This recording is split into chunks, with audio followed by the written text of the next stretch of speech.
authority that has a binding authority, to make sure that every dictatorial or fascist regime governs his or her country in accordance to international norms and laws. However, we have institutions such as the United Nations, European Union, NATO, and other intergovernmental institutions that are ideally supposed to work towards creating a more peaceful world. So when we approached these institutions or other governments, we are trying to ask them to help us stop this war from 2 points of view. The first one is from their interest perspective, meaning any foreign country's interest, if it is like a benign interest, would only be met if Ethiopia is stable. It would only be meant if Ethiopia is peaceful. So destabilized or a country that is raged with civil war would not give an opportunity for foreign countries to for their interests to be made there. So the first important point is we're seeking their help from their interest perspective. But the second one is from principle.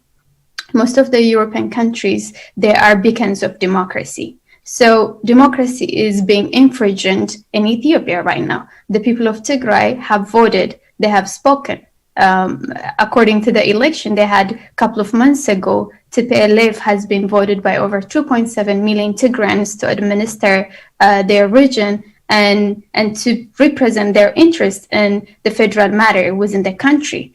But Abiy Ahmed rather, not respect the will and the voice of the people and try to impose a whole different kind of ideology, a whole different kind of governance. So this overall shows how democracy is under attack. And so if this international community or if these Western countries are indeed the beacons and guardians of democracy, then this is the right time for them to speak up and say it is enough. Civilians are under attack only because they exercise their constitutional rights. So these are the two reasons why we're appealing to the international community, but how they can help us varies. In terms of the UN, they can help us by imposing sanctions, economic sanction, arms embargo, and flight restriction to all warring actors. So these are the things we want them to do immediately, because we cannot afford to sit idly by and watch as innocent civilians are dying left and right. I completely agree. And one last question from Melat Habtu in the comments. What future do you see for Tigray in the next 10 years? This is a very difficult question because I am hurt. I am hurt and I'm tired. I'm tired as Tigrayan. I am hurt as Tigrayan because ever since I was born, the only thing I knew is Ethiopia is a beautiful country that is home to different people. We're diverse in terms of religion, language, culture, and ethnicity. But we're not able to be who we are as Tigrayans in our own country.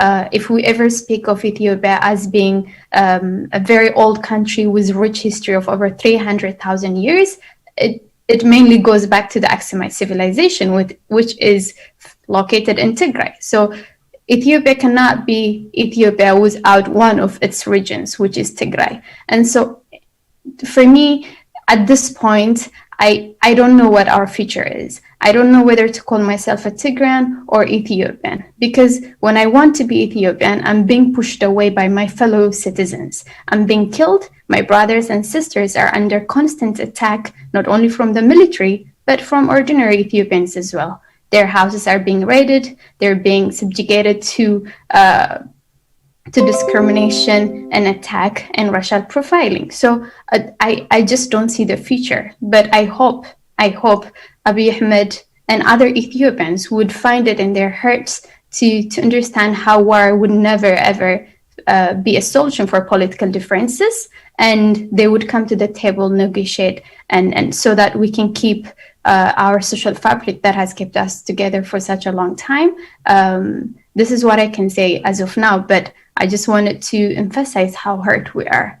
The only thing we want is to live and to coexist peacefully in the country that we helped to be where it is today. Thank you so much. You put that so beautifully, and you stay an inspiration to me and all the other young Tagaru women. So thank you.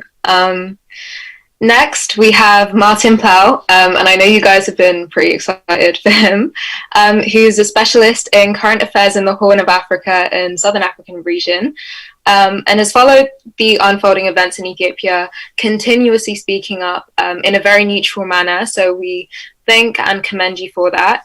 Thanks for coming on to join us today. Can you please shed some light on the issues with journalism and the spread of information? Oh, well, thank you very much for having me. And may I congratulate you on getting such an extraordinarily wide-ranging group of people from so many places to join you, and particularly young people. It's great to see young people engaged in something which is a vital issue for your people and for the region as a whole. I must say, you know, being a journalist in these circumstances is something I frankly hate, not because there isn't a need for this work, but because of the circumstances in which one has to practice it. I mean, in Eritrea, which I know better than Tigray, there is no independent journalism. None, absolutely none. No independent journalists allowed to work there as Eritreans, and none are allowed to visit unless for very short periods of time. As you're well aware, no journalists have been embedded with the Ethiopian forces, as sometimes happens in war zones, nor have any been allowed to go up to the front line. The whole region has been cut off, so you know people are getting out information as best they can, and I think the Tigrayan authorities have done a great job actually in trying to get their message out to the best of their ability. But trying to assess this in a neutral way and to try and report accurately is exceptionally difficult. And I've had to put together little bits and pieces that I think are accurate from reports that I have received from many sources. Are they all accurate? I haven't the foggiest idea. I have no idea. I try to be as accurate as possible, but it is really, really hard, which is not what the situation that I or any journalist would like to be in. I think that in a sense, the Tigrayan cause is facing a very difficult situation just in terms of news, because, you know, when the long war that led to the end in 1991, which led to the overthrow of the Derg, took place, both the Eritreans and the Tigrayans became very skilled at working with the media. They took journalists into the conflict from time to time, and they were very careful also in only claiming what they knew was true, or which they thought was true. And that stood them in very, very good stead, because I knew that after a while you got to know that you could actually take their reports seriously. Because if you once discover that somebody is claiming something that isn't true, it's the last time you really believe them. So that is it is a high hurdle to set. But as a journalist working on the area, it is the only one you can really live by. I think that you face some really tough issues. I must be honest with you, and you know, the decline of the media is something that has happened in my lifetime, and I would hate to tell you how old I am. Well, I was born in 1950, and you can work it out. Wow, you don't look it. Well, it's still true. You know, when I first started working in journalism, there was all the major newspapers in Britain had at least three correspondents, full correspondents in Africa, East, West, and South Africa, and probably one in Cairo as well. Today, you're lucky if they have one. The BBC is in a different position because they have stringers and they have a lot of people that work for them in part-time, sometimes well treated, sometimes not so well treated, to be honest. But they're in a different position. But it is, the fact that there are so few international journalists scattered around Africa, and I would say the one exception are the Chinese, who have very well resourced operations in Africa. Unfortunately, and they have very good journalists, but the journalists work under the worst possible conditions of being told they know exactly what the truth is, and they're not allowed to tell it. And I have respect for them, but there's only so much they can say. They live within a political environment. So, what does this mean for your attempts to reach the international community? It means that you're working against a barrage of silence, because there aren't enough people out there from the international media reporting. Yes, there is Associated Press, Agence France Presse, and Reuters, and they've done a really good job, and I know they've struggled hard.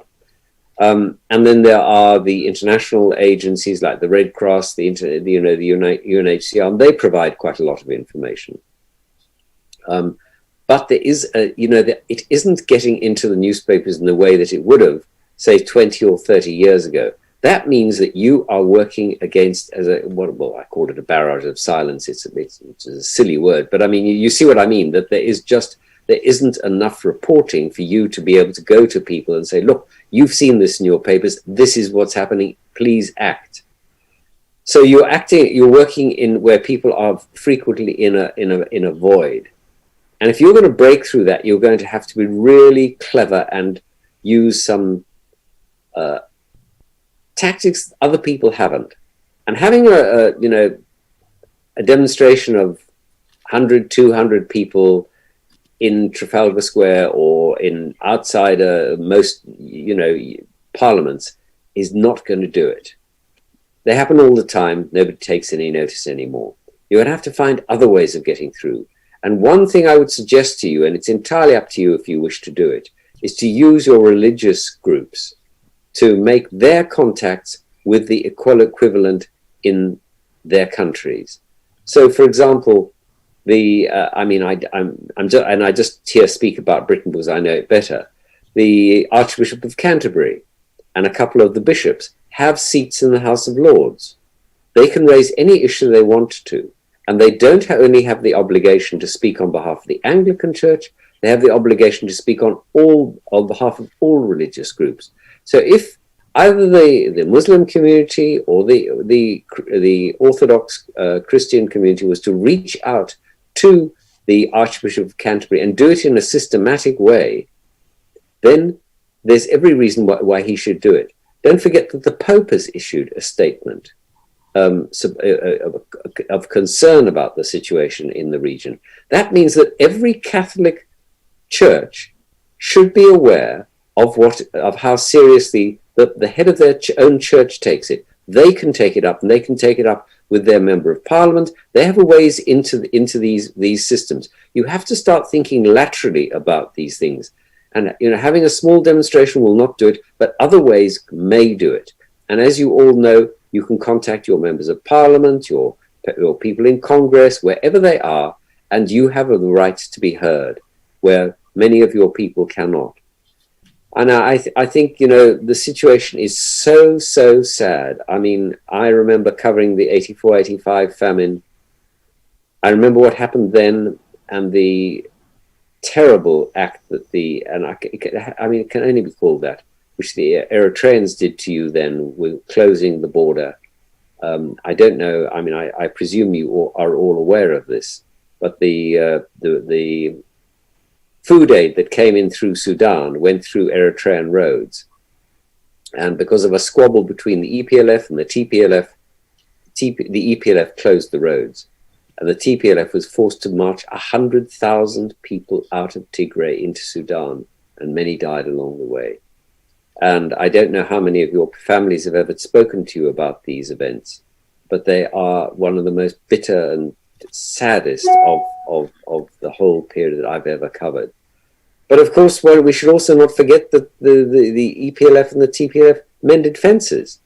And let's not also forget that when the TPLF marched into Addis Ababa, they had with them troops of the EPLF. And Meles Zenawi, I have been told, actually had personal security for the first few weeks from Eritreans. Now, these are, odd bits of history. So, there is nothing that separates, in my view, the people of Eritrea and Tigray. They are, you have lived for centuries together. You've married each other, you've traded. Why should there be these fights? This is just awful, absolutely awful. And, there's so much more that joins you that you can possibly work together. And I fear for the region. If people are right, and you make the analogy of Yugoslavia, and if you slide into that kind of war, and the collapse of the Ethiopian state would be catastrophic. And I don't know how many of you have seen the analysis that was done by the United States Institute for Peace on the 5th of this month. They warned that it could be the largest collapse of a state in the last 50 years. And this was signed by two former Assistant Secretaries of State for African Affairs, so the most senior African politicians in the United States system. That is what they were warning of. I hate to see what that could possibly do to the region. And I think it's vital that we try and bring this to the attention of the world. I will go on doing what I can. So many facts that should be highlighted. I mean, I was furious with Amnesty International, for example, for suggesting that it was Tigrayans that carried out the massacre. I think the evidence was slight, and there's been. I'm not saying that Tigrayans were not involved, but I think that they did not have the evidence to make the call that they did, and others have now provided alternative narratives for what clearly was an appalling act. We now know that refugees are being prevented by the Ethiopian troops from crossing into Sudan. That is why the numbers have fallen. I think there was something like 250 that crossed today. Tiny number, far fewer than were expected. And this isn't happening just by chance. So I think you have what I'm afraid may be a long, hard road ahead of you. And I can only say that I will do what I can to help. I am a journalist. I'm not. That's what I will go on doing, and I will be a witness to what is happening. And I wish you well, and I hope that this can be resolved. The African Union has appointed mediators, good mediators, who could do the job. But Abiy is clearly not willing to go down that road. It's just a policing operation, didn't you know? Thank you very much. Thank you, Martin. Before you leave, we've got a couple quick fire questions for you. Do you want them all at once or one by one? As you like. I don't mind. Whatever you want. Okay. Just do them one by one. So the first one is from Mary and I. So why do you think there is such censorship? What are usually the causes of this, and why do you believe there's been such a decline in, within the relations between Ethiopia and Tigray and the censorship going on there? That's a whole pile of questions all stuck into one. Yeah. Sorry. I think as well as I do the relation between Ethiopia and the federal authorities and the Tigray, and I don't think I have to explain that to anybody. I think what one has to understand is that there is today news and information are a hard currency. They're called soft power, but in fact they are a really hard currency, and the governments know how important they are. And there is now an extraordinarily amount of attention is put on manipulating the news and making sure that your version of the news gets out there. I mean, what President Trump has done with his Twitter attacks for years, and they were very, very successful a long time, even though he was talking complete rubbish. But, sorry, I shouldn't say that. I should be impartial, but I mean, I think we all can agree on that. And, the other thing one must be aware of is that there is now the use of very sophisticated technology and software which puts up fake accounts and puts out fake information.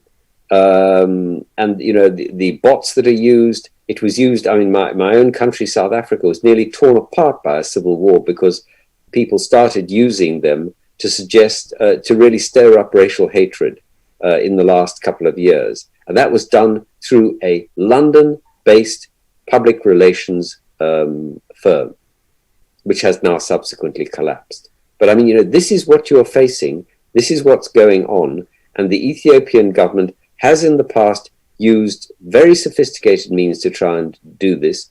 And you can be sure that they will be doing it right now. Okay. The next question is from Jonas T. Who from the international actors has the most leverage or power to stop the war on Tigray? That is an excellent question. Goodness me. That's a very, very hard question to answer. The problem now is that you have Abiy's future is now bound up with this war. He knows that. And, the alternative for him, if he loses the war, is the one that faced Mengistu Haile Mariam. Where does Mengistu Haile Mariam now live? He doesn't live in Addis Ababa. He lives in Zimbabwe. And if that is he knows that he cannot survive if this war continues. So there's almost nothing that the international community can do. Yes, they can put pressure on him. Yes, they can, and this can be brought by, the African Union must play its role. The United States must play its role. The difficulty would be to try and get the Chinese to move. If you could get the Chinese and the Saudis and the UAE to move, but that is moving a blooming mountain. The Chinese, I've never known them, really do anything that wasn't the only thing they really work on is their own interests of their country. So I think that's a non-starter. But the others, you might be able to. The key player in all of this really is Sudan. After all, the Sudanese were the backstop for Tigray in the past, until 91. What will they do now? I don't have the answer to that question, but they are the one country that really, in the long run, holds the key to what could be a very long war. Because there are three things that every guerrilla organization requires. They require fuel, they require ammunition, and they require food. You don't really need heavy weaponry. You don't need to buy that in. You can seize that from the enemy, but you can't get enough ammunition, and you won't get enough fuel that you can capture. So those are the three things they need. Will they get it through Sudan? I don't know. Okay, thank you. And the last question from Melat Habtu is, does Martin think that the fate of Tigray is intertwined in Eritrea's affairs just as much as it is intertwined with Ethiopia? Which is a massive question, if you ask me. Well, I think that's quite an easy one. The answer is yes. For bizarre personal reasons, President Isaias loathes the TPLF. Not the Tigrayans so much, although he's not exactly that keen on them. After all, he personally has roots in Tigray as well. But he loathes the TPLF, and his ambition for years has been to get rid of them, and he thinks this is his big opportunity. What happened just prior to this war breaking out should give us an indication of how this all came about. The visits, not just the rapprochement between the two countries, but the visits to each other's military bases, and that happened within a month, 6 weeks of the war breaking out. Also, the both of them went to see the Somali leadership, and I think this was clearly all planned before anything happened. let me be honest, I don't think that the Tigrayan leadership played it as cleverly as they might have in the circumstances, but I think we can deconstruct that later. But I think this was a war long in the planning, and is one that comes from the bitter relationship between President Isaias and the TPLF. Thank you so much, Martin. What can I say? Good luck, and be clever. Thank you. I must go now. Okay, go well. Thank you for joining us. Pleasure. Bye-bye. Bye. Okay. Now we'll have, I apologize if I say your name wrong, Yanabi. Is she here with us?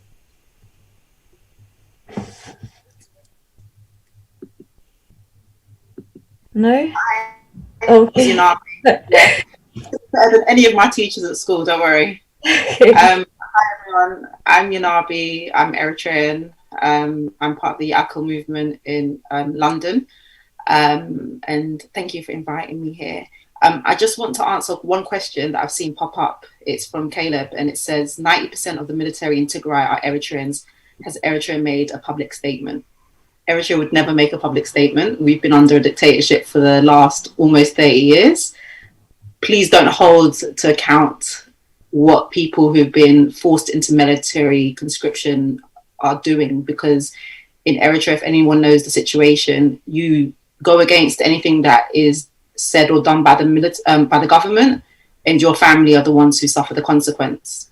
I've been asked to speak about the effect of the Tigray conflict and how it's affected Eritrean refugees who are there. I have to write it down because I fumble and I don't write things down. So this particular conflict is one that has Eritreans divided. There are some who, when they hear Tigray, automatically think of the TPLF and all the terrible history that there is between Eritrea and Ethiopia. There are others, however, that understand that Tigray doesn't equate to TPLF in the same manner that PFDJ does not represent all of Eritrea. The Tigray region has been a safe refuge to approximately 96,000 Eritreans who fled from political and religious persecution, as well as to get away from the compulsory indefinite military service that's stolen Eritrea's youth and torn families apart. Although living conditions aren't perfect, Eritreans have enjoyed a level of safety, security, access to education, medication, and food. But at present, refugees are in danger of hunger and malnutrition, as fighting has made it impossible for much needed supplies to get through. The Ethiopian federal government has shut down communication in Tigray, which not only stops TPLF forces communicating, but also the humanitarian agencies who are trying to assess what is happening on the ground and bring supplies to those who need it the most. There have been reports that refugees have been attacked, abducted, raped, robbed, and forcibly recruited to fight in a war that has nothing to do with them. Since the conflict started, around 46,000 Ethiopian and Eritrean refugees have fled from the region of Tigray and sought safety in Sudan. As each day has passed, the routes to safety have become more treacherous, and access to vehicles and finances have been blocked, leaving those who were already vulnerable having to walk miles to reach safety, and with their young and sick in tow. In the capital city of Addis Ababa, there have been reports that Eritreans have been sacked from jobs, kicked out of home rentals, and attacked because they've been mistaken for being Tigrayan. Bear in mind, it was in East Africa that a genocide occurred, where in 100 days, almost 1 million people, Rwandese people, were killed. And the Tutsis, the Hutus that looked like Tutsis, were attacked because they looked the same as the Tutsis. And a lot of people they hear a bit of Tigray and they're like, yep, you must be Tigray. And this means that Ethiopia is on the verge of a genocide if they carry on the way they're going on. The Eritreans in Ethiopia can't return back to Eritrea by choice, as the PFDJ has branded them to be traitors and used propaganda to spread this lie. And now, worryingly, there are accounts of Eritrean refugees being abducted by the Eritrean army and taken back across the border to towns where they've been unable to make contact with the outside world. Eritreans and Ethiopians have been in a catch-22 situation because of historical poor governance, and this particular conflict is being used by Isaias Afwerki, the Eritrean president, as a means to fight the TPLF. And in turn, Eritreans in Eritrea are also under threat because of the decisions he's making. And in turn, Tigray, the TPLF are acting on what he's saying and what he's doing, working with Abiy Ahmed. Moving forward, it is vital for peace and survival of both Eritreans and Ethiopians that communication is resumed and that blockades are removed so that life-saving aid can be distributed to those who need it. It's crucial that for true peace to be forged in our generation so that this violent cycle isn't repeated in our children's lives and that they aren't fighting the same battles that our parents have fought for and that we are now advocating for. The worst thing that can happen is for people to keep making the same mistakes, not learning from what's happened historically. Like as mentioned before, there are numerous studies that have been done on genocide, on civil wars, on racial profiling, and we should know better. We're in an age of social media. We literally have anything and everything on our phones where we can gain access to historical records and do better for our people. This is difficult because obviously for me as an Eritrean, what I see in Tigray in terms of the shutdown of communication, the propaganda that's being used and everything, it mirrors what's happened in Eritrea in the past. Me as an Eritrean who says, you know what, what's happening in Tigray isn't right. I've been called Wayne, I've been called Agame. It's like anything that you can say to be like, well, you're not a true Eritrean, it's been said. But the fact is, I'm human first. And a lot of people should stand on the fact that this is a humanitarian crisis that's happening. As mentioned at the beginning, politics shouldn't muddle up our conscience. Our conscience should be the first thing that makes us say, you know what, this is wrong and I'm going to stand up and do what I can. And everyone feels like their voice isn't enough, like they're only one person. But when enough hands join, we can actually heal a nation. We can bring peace to the region of East Africa. There's so much history. A lot of it is bad, but more than the bad, there is good. There's so much rich history within the East African region that we need to be able to protect the people, protect the culture. I've seen in the comments as well, a lot of people who are like, well, I don't class myself as Ethiopian. I class myself as Tigray first and everything. And that is not what you need. You need to be able to stand together, unified. Do not let governments tear down what has been historically a great civilization, because governments come and go. The people that you live next door to, the people that you go to school with, those are your community. And not everyone is from the same region, not everyone is from the same religion. And that is what makes any country beautiful. In Eritrea, we have a thing that we say that we're Eritrean first and we're our ethnicity second. So before I introduce myself as a Tigrinya person, I'm Eritrean.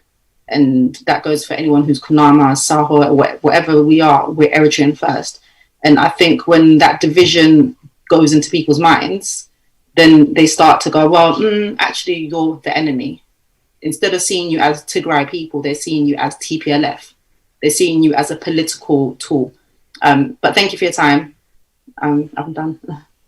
Thank you. I like the point that you made that the governments will come and go, because I've had a lot of conversations with a lot of different people that they'll just be spewing what they've heard from Abiy or what it says on their news. But then there's other people that I've had really heartwarming conversations where they're telling me, we don't hate each other really. We don't hate each other really. We should be coming together to fight against what Abiy is doing to us. He's pitting us against each other. So yeah, thank you for making that point. And thank you for coming today as well. Thank you for having me. Yeah. Next we have Soreti, who is an Oromian activist. Are you here?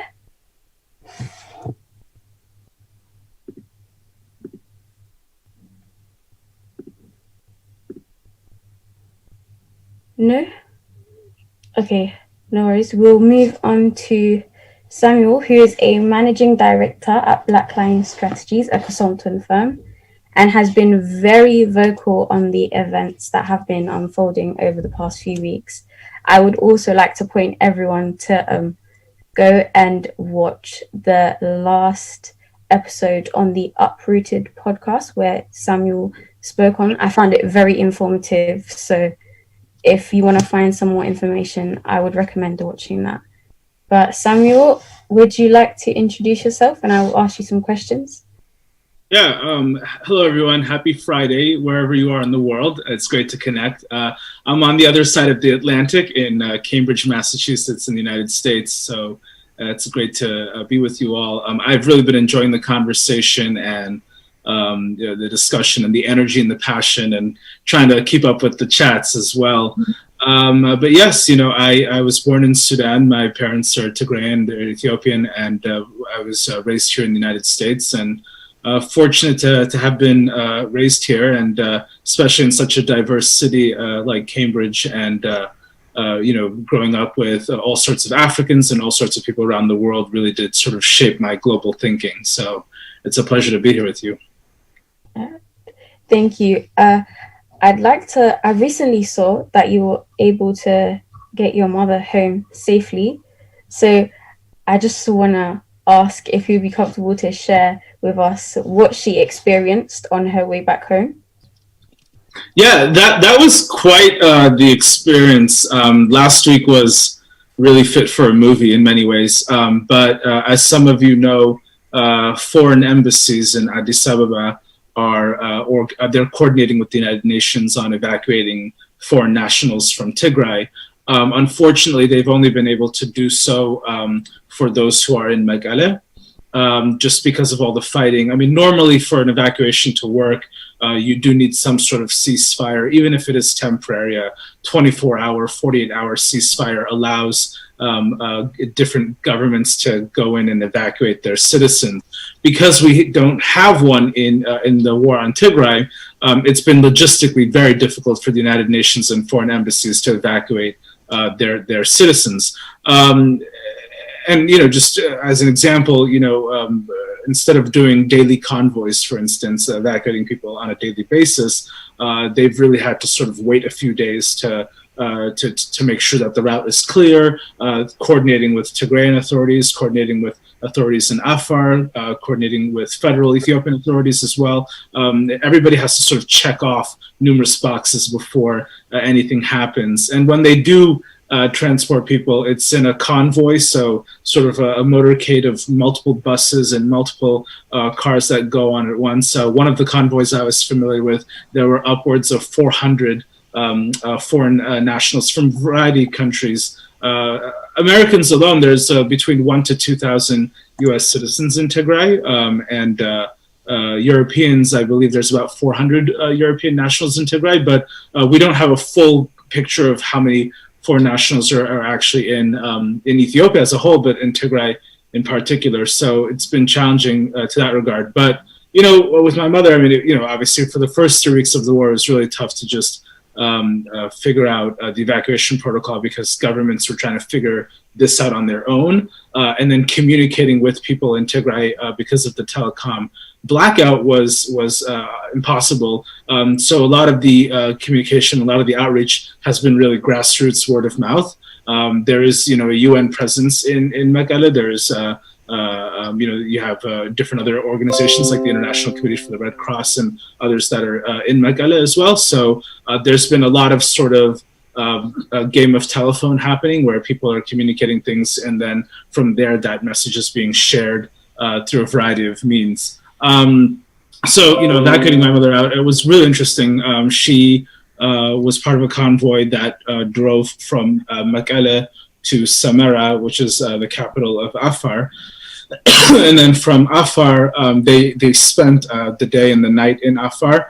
And then from Afar, they were flown to Addis Ababa, which was unique because there are some others that I know who have evacuated who were driven down.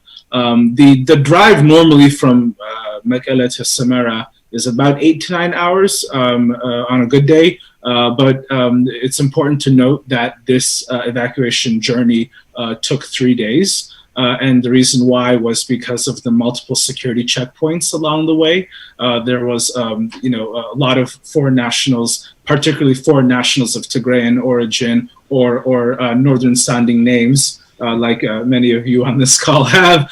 So if you're a Gebru or Walde Mikhail or whatever, anyone with a northern sounding name was ethnically profiled, was subject to intense discrimination and interrogation. There were numerous people that I'm familiar with who were interrogated numerous times along the journey.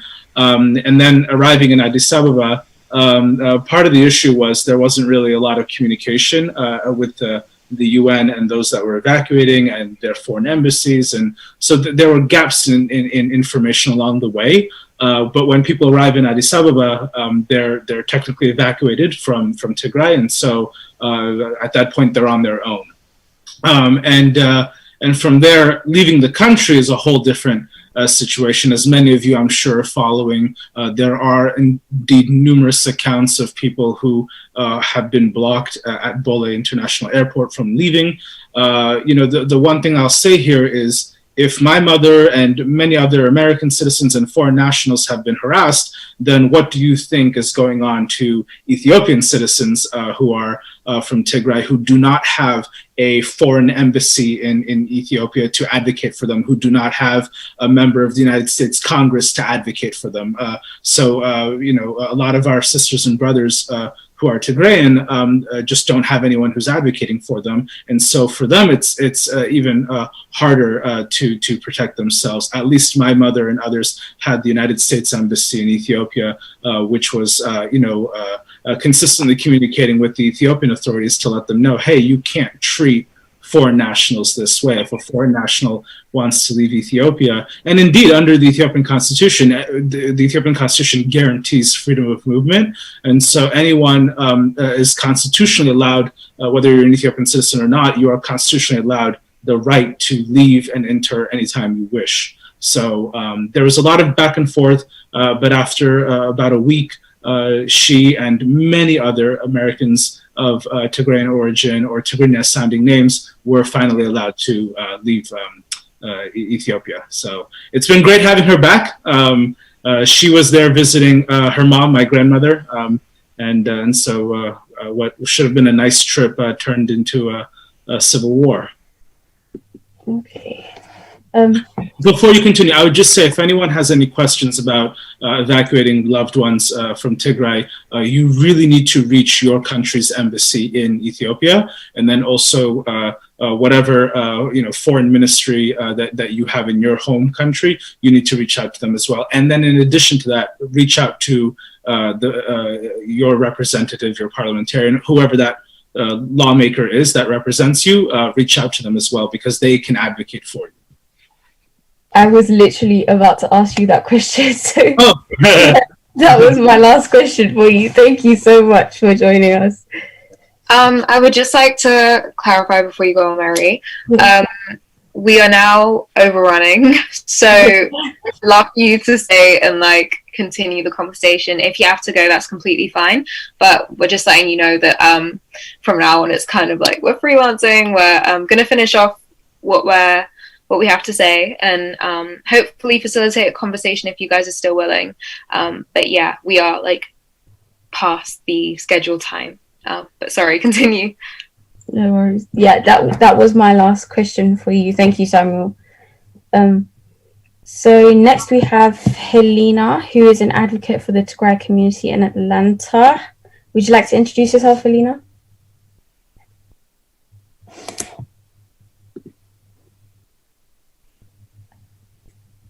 Can't hear you.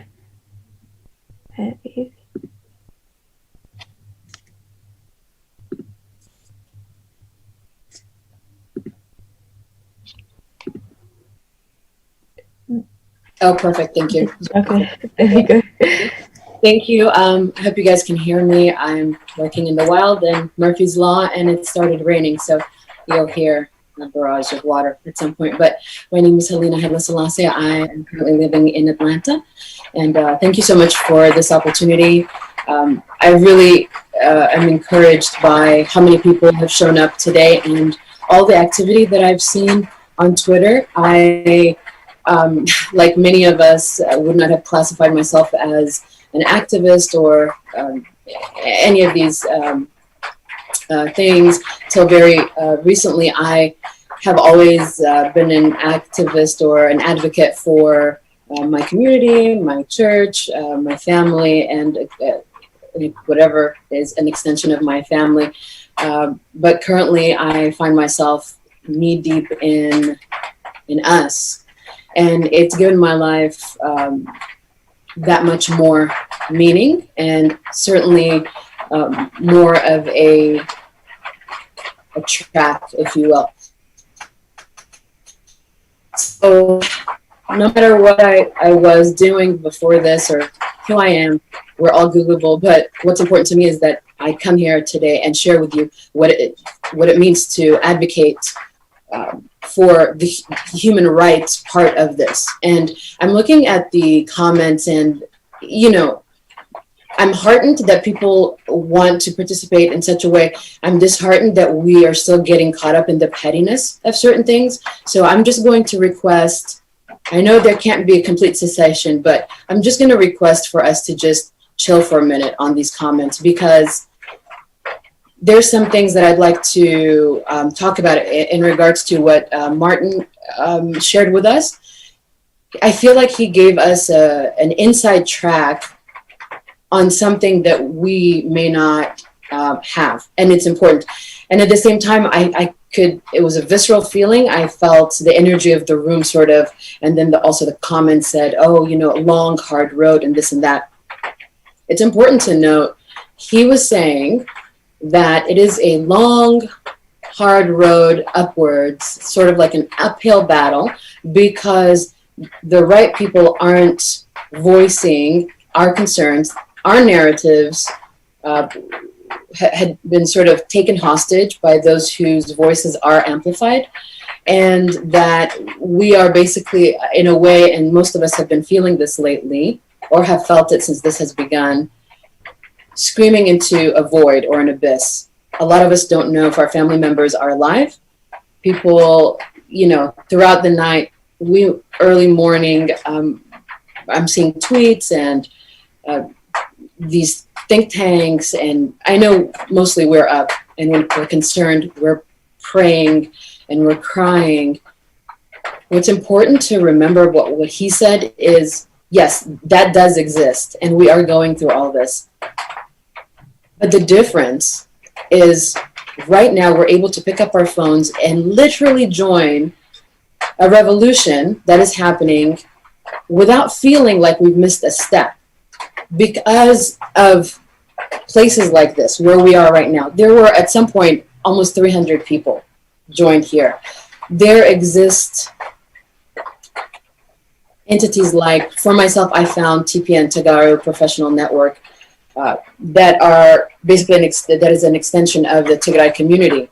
And there is a group chat that is always updating things like this link tree and the websites that are constantly being updated with ready-made templates of tweets, hashtag campaigns. Maaza belongs, is there as well, and really important voice, as we've all, have heard and experienced. And I know also she belongs to other groups, and I need us to know, although what he said seemed disheartening, it was actually one of the best things we could hear today, because it's good to know what we're up against so that we are able to strategize around it.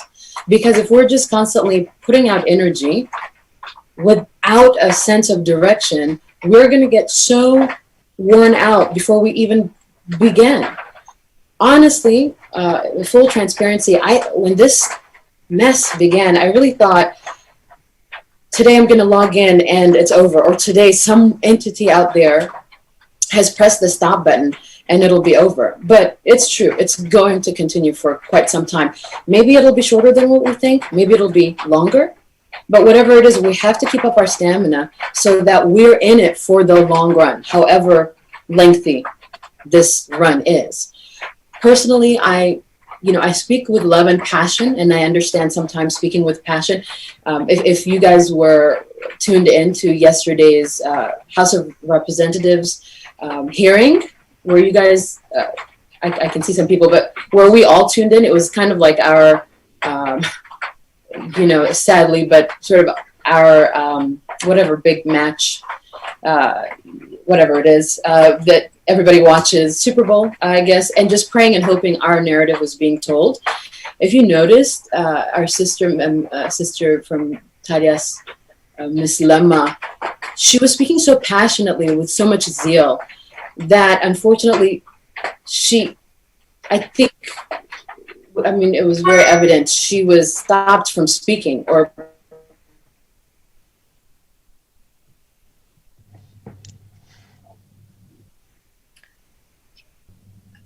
hello? I think are not cognizant of the temperature in the room, or when we're out there tweeting and we get caught up and we're in arenas where we can actually make a difference with our voice. And what we've been saying, be the voice of the voiceless. But we are getting stuck in these petty fights. We stop the opportunity for being the voice for the voiceless. Does that make sense? And I don't want to preach to the choir. I know we all know this, but I think it's really important to bring it up because we are so impassioned right now. We're almost in a we're in a mourning as we are activating our voices. So there needs to be a balance where we are speaking intelligently and intelligibly so that we are understood and our voices carry. Every time we tweet and we are writing things like humanitarian aid, for me personally, I'm very cognizant of what that means. We are advocating for these human beings, right? Maybe we don't have a brother or sister or mother or father, but there is an extension of us there. And we are called to action by what's going on. It's not leading to genocide. It is a genocide in progress. So I really just want to remind us of how much more power we have right now than 30 years ago when this regime was doing that situation and that mess. And I can speak to it personally because I was one of those refugees walking as they are walking right now with my parents. I may not look it, but I'm 40-something years old. And I'm 40 years old. And I have vivid memories of what that walk was. And to tell you whether these children are old enough to register it or old enough to register their parents' fear, what's happening to these children right now is the beginning of generational pain and agony, generational scars that will forever follow them, whether they in their future are learned enough to find ways to deal with it.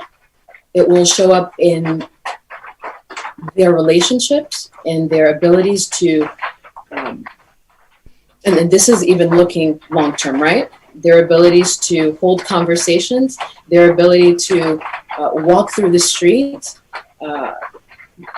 things that we take for granted, these young minds are now being scarred for life.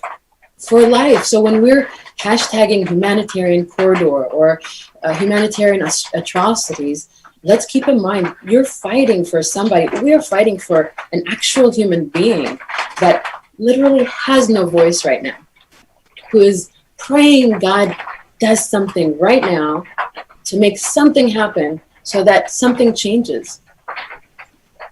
I know I'm preaching to the choir, but I think even the choir can use a reminder of how important what we're doing is to each and every person that's on their walk right now. And the reason every moment matters is because every second something is happening to someone, to a group of people, to these people on their walk. When we're reading it, the little bit that's coming out through media right now, we know that there are people being stopped from actually fleeing for their lives, right? And for those who are fleeing in a way that, in whatever way, whatever safe way that they can, there are natural impediments that exist that, you know, besides the hunger, besides people who may be injured that are traveling, you know, there are other natural things that occur. Weather, people's humanities, just the reason that there exists rape during moments like this is because people go out of their minds. Imagine you're walking to your car, and I'm speaking in terms of Ma'ala, other main cities like that. You're grabbing groceries, and all of a sudden an entire block, the lights are off, and you think, what's going on, right? But then it doesn't even come on for an entire month. And then you're afraid for your life. People are uprooted from their very norms to nothingness, to plight, and then it's genocide.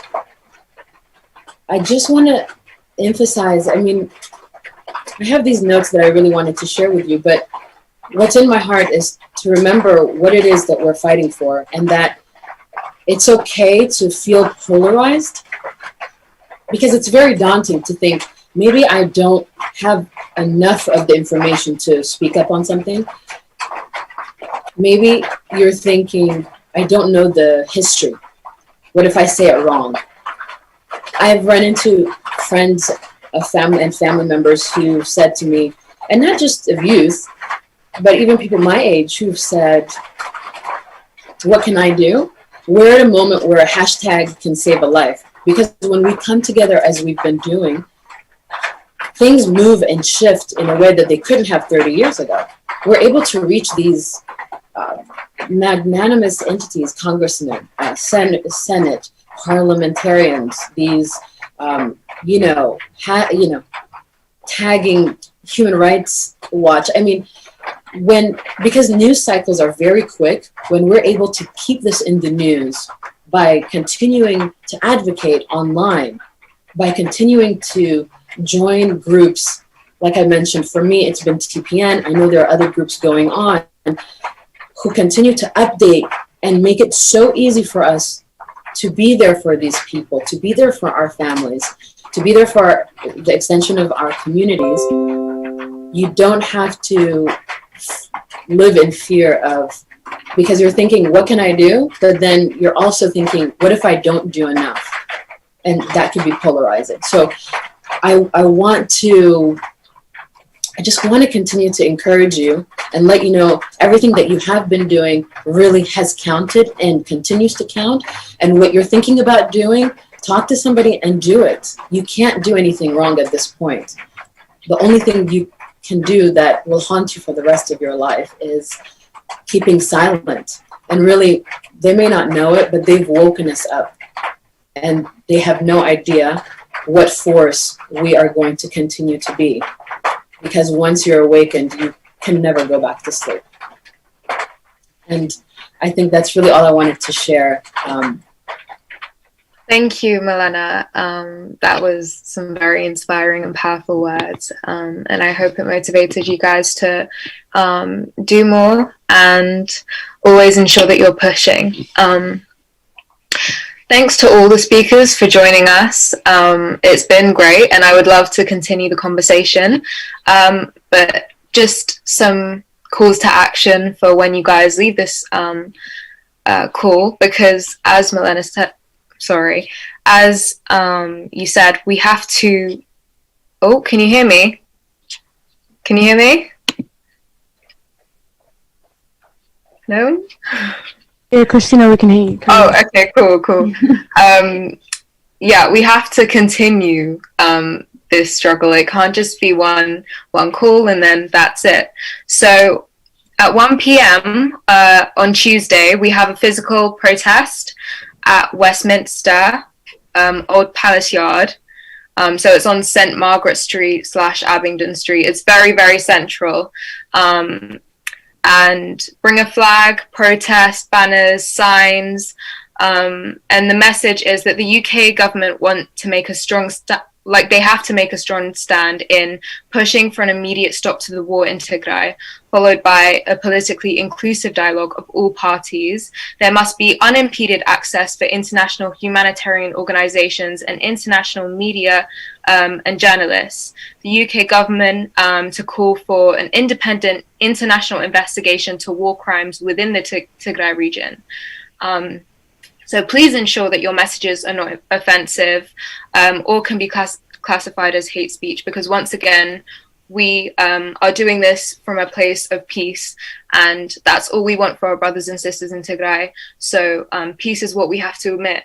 And yeah, this is a tough time for us all, and we are angry by current events, but we must express this in, you know, a productive manner. So everything we do must positively affect what is going on and the problem. We must add to the solution and, you know, not worsen the issue. So wear a mask and social distance. Please be mindful that we are only able to do this as the council have our assurance that you will all follow COVID regulations. Contact Melat for more info. Looking at the comments now, please mention about the demonstration. I don't have any information about that, but once I do, I'll let you know. But so for me, let me know if you guys agree. I'd love to continue the conversation and hear more from Samuel and Maaza and anyone else that's still here. Jonas's question, I saw Maaza kind of like answer very shortly. He asked to Martin, who from the international actors has the most leverage and power to stop the war on Tigray? So if Maaza, if you're still here, do you wanna answer that? Because I'd love to hear what you have to say. And maybe Samuel, you as well.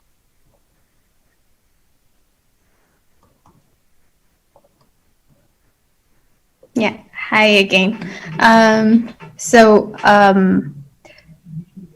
Among the international community, I believe every country has a role to play. However, in terms of the bigger scale, I think it's the United Nations Security Council members who can take a critical action towards putting an end to the war. And that's mainly because, as I said earlier, we don't have such a thing as a global police, but we have customary laws and we have intergovernmental institutions that try to use their power to maintain peace and security globally. So the UN Security Council, it combines states from Europe and from North America, as well as from Asia. So these 5 key actors are, in my opinion, the ones who would put a tangible step towards stopping the war. And that could be done either through putting sanctions, like the EU just proposed economic sanctions, as well as arms embargo. And if they can't pressure Abiy towards, bringing to the negotiation table through these measures, they also have the mandate and responsibility to intervene militarily. So whatever we do, I believe has to be directed. Our activism needs to be directed towards the UN Security Council members. And as I said earlier, that doesn't mean, sorry about that, that doesn't mean we have to ignore other countries, but the most important, the movement starts from the grassroots and it goes all the way up to the higher body who can take a concrete action. So in my opinion, that in this case is the UN Security Council. However, the European Union has been a very strong voice advocating for de-escalation and mediation. But I don't have any hope whatsoever in the African Union. Mainly for 2 reasons. First of all, the African Union, through its chairman, had taken the initiative to offer their support for mediation. However, Abiy Ahmed has rejected that offer. So he had undermined the African Union as a union. And at the same time, we all know what kind of leaders we have in Africa. It's like, scratch my back and I'll scratch yours. They all are the same kind of dictators. So I don't think they have any legitimate reason whatsoever to see peaceful and like peaceful Ethiopia, because we have to understand there are a lot of talks coming from South Africa, for example. They have interest in moving the headquarters of African Union. So the fact that Ethiopia continues to be in chaos and civil war might help them to make a case for their interest. So we always need to be cautious of each and every country's interest. What do they want? Because as I said earlier, nobody's going to come and save us out of their benign or out of their kindness. It's always about their interest. So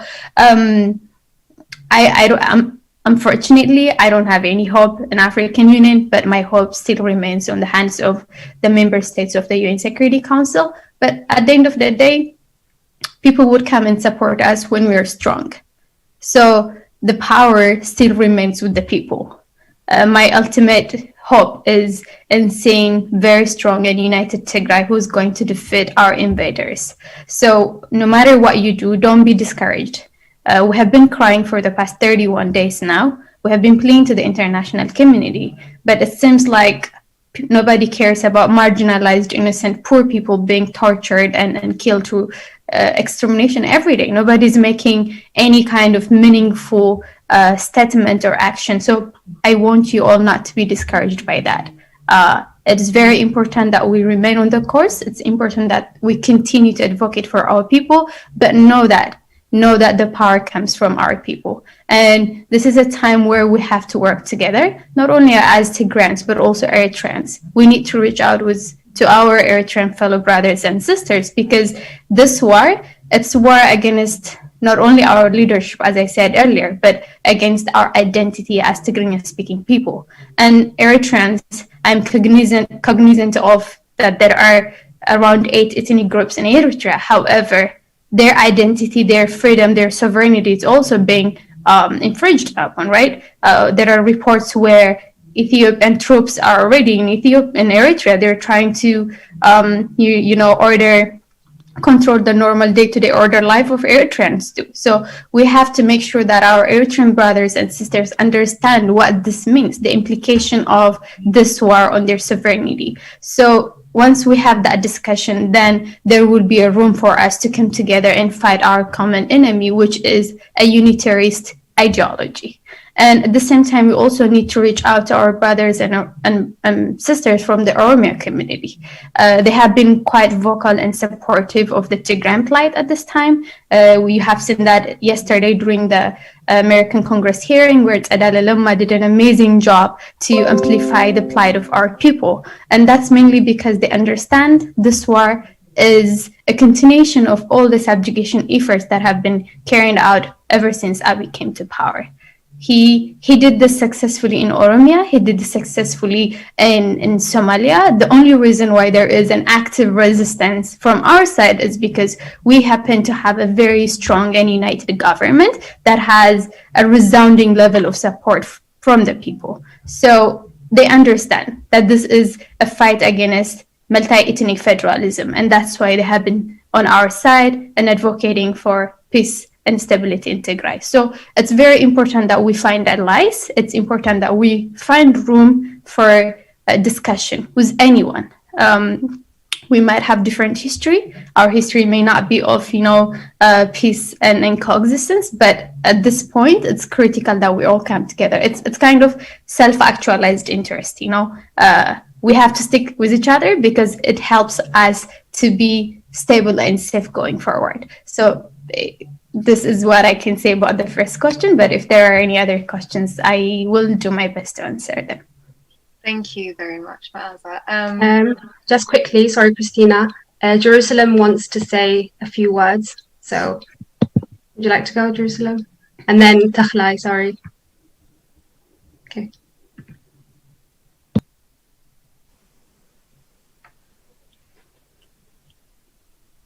Am I allowed? Yeah, speak. Yeah.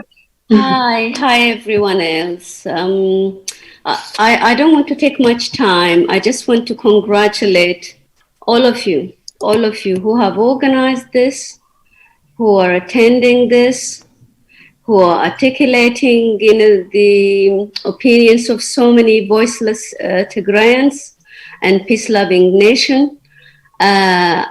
As a mother of maybe most of you, I am proud to see the children of Tagaru and Eritreans as well, to sit here wherever you are, to stand for humanity, not only to stand for humanity, to stand for the dignity of your people, to stand against the existential war against Tagaru and any Tigrinya speaking. By the way, Eritreans do not have any illusion that this war is not your war. This war is about anyone who speaks Tigrinya. The war in Tigray is not about a war against TPLF. It is a war about stealing the history of Tigray, stealing the land of Tigray, stealing the dignity of Tigray, and basically erasing Tigray from the land of Ethiopia.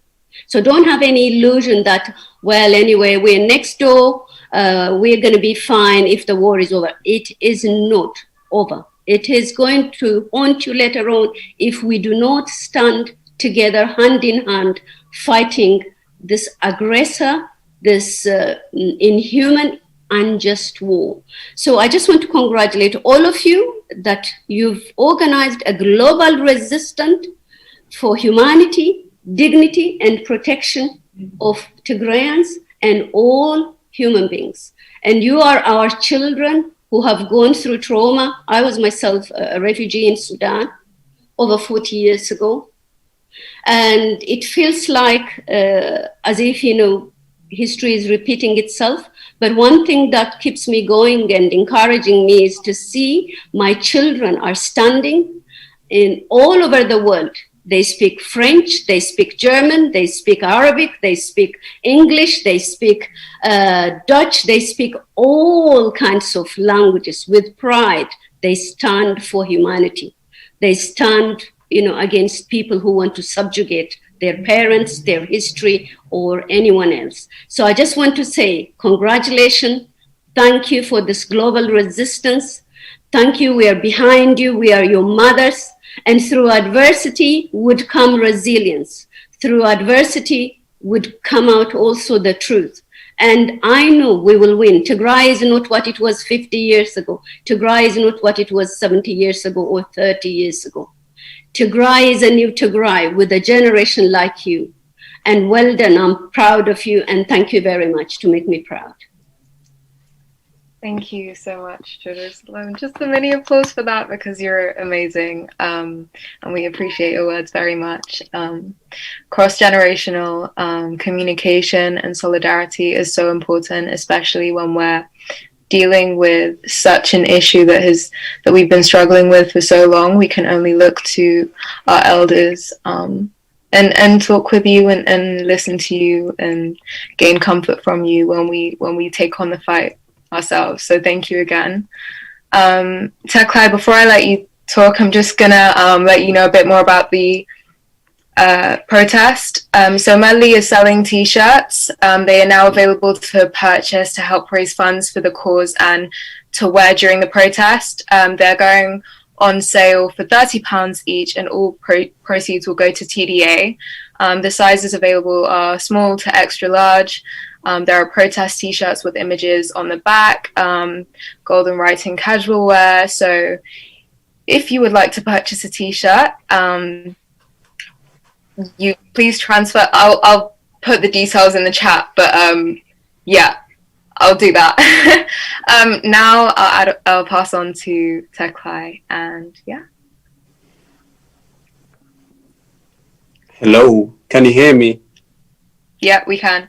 Okay, I know we are well past schedule, so it's not the perfect time to speak. But I have a minor question to Maaza if she is still with us. But before I do that, I just would like to say thank you to all of you wonderful ladies from London and other parts of the UK who have put in a lot of effort into making this a success, because I have been partially involved in the process. I know how difficult it was sending out invitations to people, organizing the event, and writing and preparing the slides. You don't really see the amount of hard work that went into it when you see the final product, but I am aware of how much effort you have had to put in. So I would like to express my appreciation to all members of the team, and I hope and wish that you will have a successful protest in London again on Wednesday. Is it Wednesday that you're planning to hold demonstration? My question to Maaza, who I know has been working like a machine, writing and exposing the lies and the propaganda of the government, and she has been doing wonderful things on Facebook and on Twitter. I would just like to ask her if there is something that she hasn't been particularly happy about the way the Tigrayan community has been like conducting itself in terms of being organized, in terms of writing, and in terms of other activities on social media. If there is anything that she would like us to improve or to change, or if there is anything that she hasn't been happy about, so if she could give us some what she made of our effort for the last month, Maaza, if she is still with us. I don't know if I was clear. Yeah, I'm here. May I go ahead? Sure, yeah. Let's see. So not happy won't be the right word, but there are always points of progress, right, to improve, because this is a new arena for us. Tigrayans, no matter how much subjugation we have faced previously, we have never really done an active resistance or an active activism, especially amongst the young generation. We have been dehumanized into silence. It wasn't really a comfort zone where I would come up and say, hey, you're saying there is a Tigray belaynet, but that's not true for this and that reasons. We haven't really done any of that. So now this is a new arena for us, and because of that, we may not do things perfectly at the beginning, but it's okay, because we're going to learn from our mistakes. We're going to craft our activism and do better as time goes by. Unfortunately, this crisis is not something that's going to stop within a blink of an eye. The struggle is going to be unfortunately, it breaks my heart to say this, but it's going to be long, and we're going to have to pay a massive, huge sacrifice. So we shouldn't be discouraged with how things being done to this date. But there are some points where we need to improve. For example, we need to empower our young generation. I understand those of you who were born and raised abroad may not know the political nuance of Ethiopia, and so maybe you don't have the right kind of information to advocate for our people, to defend the government of Tigray and other things. But we're here, people like myself, Takhla, and others. We're still as young as you guys are, but we were born and raised in Addi back home, so we understand the very complicated political atmosphere in Ethiopia. So that's one thing, and to do this we need to collaborate, we need to come together. We shouldn't wait for anyone to organize anything for us. We all need to be leaders, and when we're leaders, we organize, we reach out to each other and make sure that our key talking points are the same, make sure we understand things for what they are. One of the things I see as a problem in relation to this is I see the young generation shying away from speaking about TPLF, for example. At this point, it's very critical that we understand what the people of Tigray feel about TPLF. Just a couple of months ago, as I said earlier, there was an election. Over 2.7 million people went out there and voted for TPLF. That shows you how strongly Tigrayans feel about TPLF. So whenever you hear, proponents of Abiy saying, "Oh, this war is against TPLF, but not Tigrayans. If Ethiopia is to ever see peace, we need to eliminate TPLF." In other words, what they're saying is they need to eliminate the 2.7 million Tigrayans in order for Ethiopia to have peace. So we need to understand this. They're trying to be politically correct and cover their hatred towards Tigrayans under the quote-unquote TPLF. So if you guys understand this, if you need more information to substantiate why this is true, why this is the case, you can reach out to anyone, including myself and Tigray and others in this group. We will be able to provide you with information that would make you feel comfortable enough to talk about this. But if you're going to say, oh, I care about humanity, my heart breaks for the civilians who are being attacked, but I don't have much to say about TPLF. In other words, you're justifying what Abiy is saying. Abiy is saying, I'm not attacking the people, but I'm attacking TPLF. So if you say, well, I don't care, I'm gonna chill and take back sit and let him take care of TPLF and not the people, you're falling into his trap. So it's very important at this point that we tell the world what TPLF means to us. We might have our political differences. I'm not saying we all need to be, what is this, foot soldier of TPLF, but at this point it's important that we defend TPLF, because had it not been for them, had it not been for the leadership that they showed within this 31 days and the troops that they trained, wouldn't have been here. Tigray might have faced more atrocities that it already has. So this is the one thing we all need to understand. But I think we need to have more of this. We need to have more of this forum where we can all come together and discuss points, because things are getting worse day by day. There are new developments every day. It's very difficult to keep up and share the information. But if we all organize and come together, we would have a very accurate information. And make sure you get your information not only from Abiy's media propaganda, not only from the international community, but also from Tigrayan activists who are on the ground, and also from Tigrayan activists who are abroad but have access to information from back home, because our voice is not being amplified. The international media by large is amplifying every propaganda that was released or that is released by the federal authority. So we have to follow our people. We need to be active on Twitter. We have to make sure that we use the same hashtag, because I see our hashtags are scattered everywhere. So for the time being, please everyone use Stop War on Tigray and Tigray Genocide. That way, our activism will be centralized. People would go out to Twitter, check these two hashtags, and they will be able to find all information illustrating our side of the crisis. So it's very important that we use the same hashtag, tag relevant people. Just a mere hashtag or a mere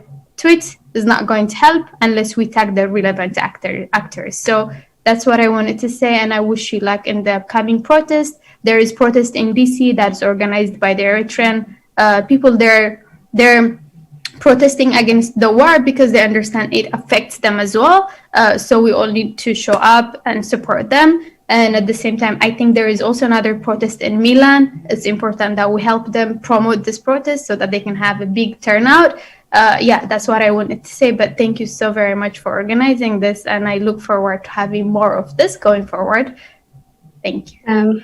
Maza, can I just quickly interrupt you to ask you to put a message just like that, really quickly, in Tigrinya, and tell the Tagaru what they can do to help our cause, please. Thank you.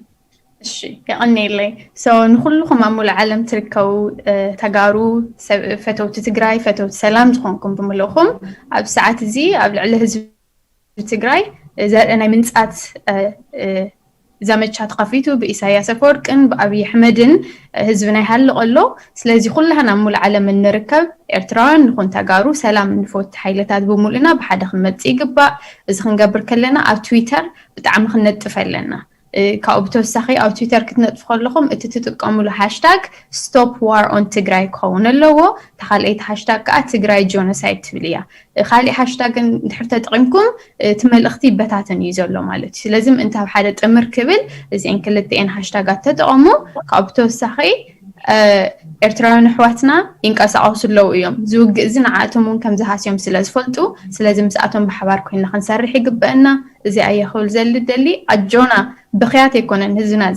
هزونا زدحن تسمعنا زلو frustration لأن هنا ناي بوليتيكا representatives بعدو زلو نادولنا خن نقرم كلنا إيميل كنت صحفوا لهم كلنا أو سلموا سلفوت إنا خن نستهدف كلنا أو تويتر كنت صحف كلنا سلازخونا حابون نحن حيزنا خنقالس يقبقنا رجونا.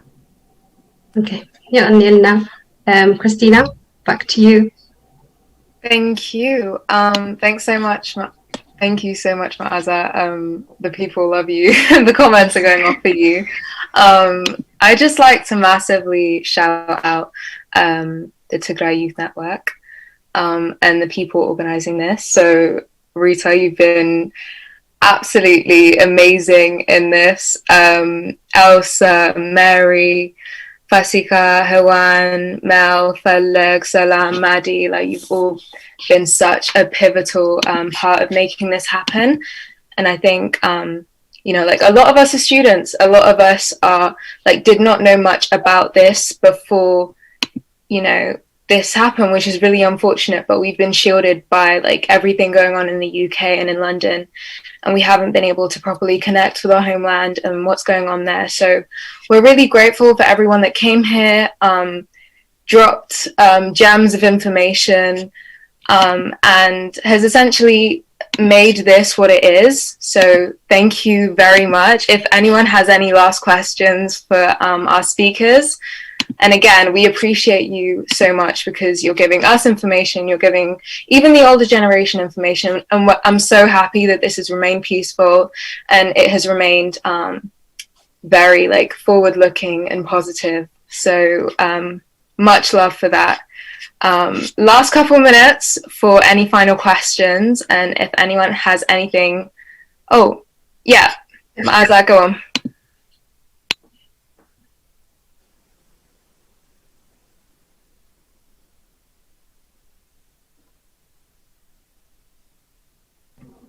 Yeah, thank you very much. I'm sorry, I know I'm talking a lot, but this is very important. So you guys know TMH, it's a media that was established by the Tigrayan diaspora community.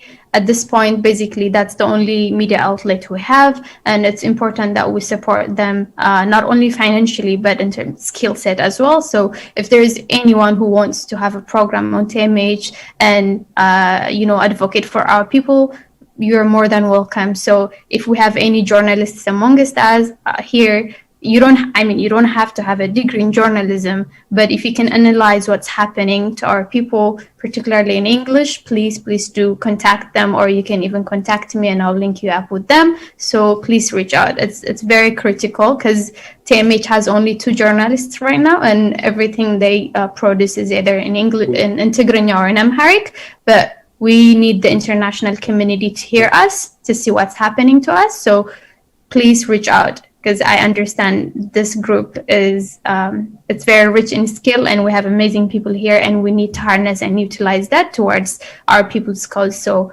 please reach out to TMH, or you can reach out to me on Instagram, Twitter, or Facebook, and I'll make sure that you're in contact with them. I just wanted to add this. Thank you.